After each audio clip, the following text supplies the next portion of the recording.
जय माता दी। नमस्कार दोस्तों, आपका हिंदी कहानी वाई विशाली चैनल पर स्वागत है। दोस्तों, अगर आप हमारे चैनल पर नए हैं तो आप हमारे चैनल को सब्सक्राइब करें और वीडियो को जरूर लाइक करें और वीडियो को अंत तक देखना ना भूलें। दोस्तों, इस वीडियो में हम कन्या पूजन कब किया जाएगा, कन्या पूजन कब है, कन्या पूजन की क्या विधि है और क्या नियम है, ये सब हम इस वीडियो में जानेंगे। दोस्तों, नवरात्रि के अंतिम दिन 30 सितंबर या 1 अक्टूबर को कन्या पूजन किया जाएगा। 30 सितंबर को महाअष्टमी है, यानी कि दुर्गा अष्टमी, और 1 अक्टूबर को नवमी है। तो आप किसी भी दिन अपनी इच्छा अनुसार आप कन्या पूजन कर सकते हैं और अपने व्रत का पालन कर सकते हैं। आप इसमें 2 से अधिक मतलब 10 कन्याओं तक की भोजन कराने का विशेष महत्व होता है। शुभ मुहूर्त में विधि विधान से कन्याओं को भोजन कराने से देवी दुर्गा की विशेष कृपा जो है आपको प्राप्त होती है और साधक के सभी कष्ट भी दूर हो जाते हैं।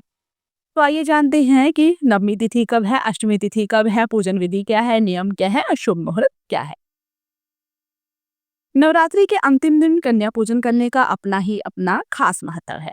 इस दिन माँ दुर्गा की पूजा पाठ करने और 9 कन्याओं को पूजन करने के बाद व्रत का पालन किया जाता है।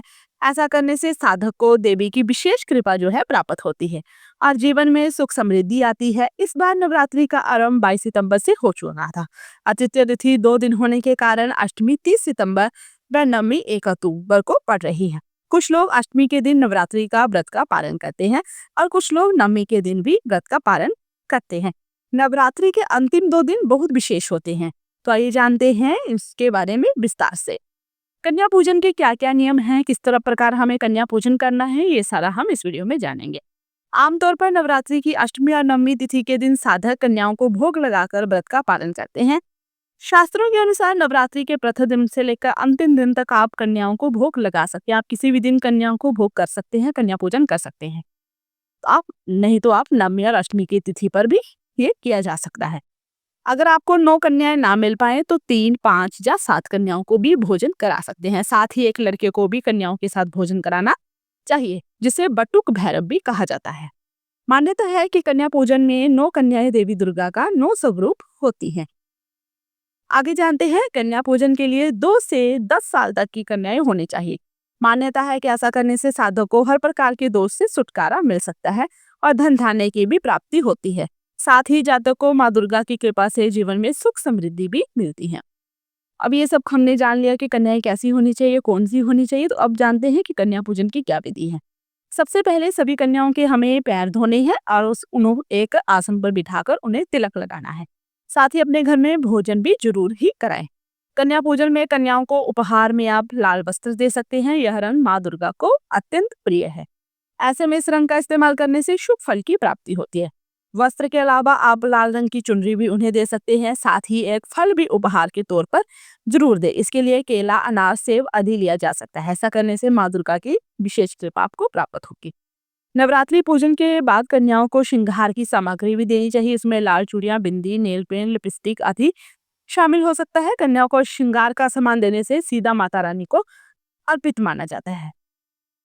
कन्याओं को जीरा या चावल भी कपड़े में बांधकर देनी चाहिए। ऐसा करने से घर में सुख समृद्धि बनी रहती है। इस दिन आप माँ को पूरी, काले चने और हलवा जो है आप प्रसाद के तौर पे चढ़ा सकते हैं और यही आप कन्याओं को भी खिला सकते हैं।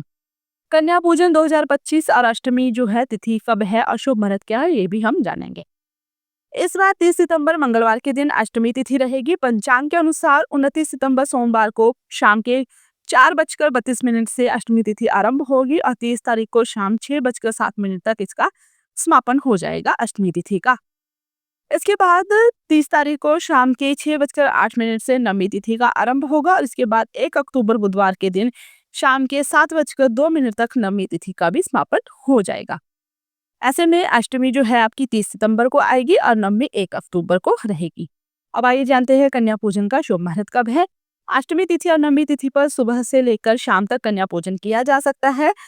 दिन के पहले भाग में यानी दोपहर के 12 बजे से पहले कन्याओं को भोजन कराना सबसे शुभ माना जाता है।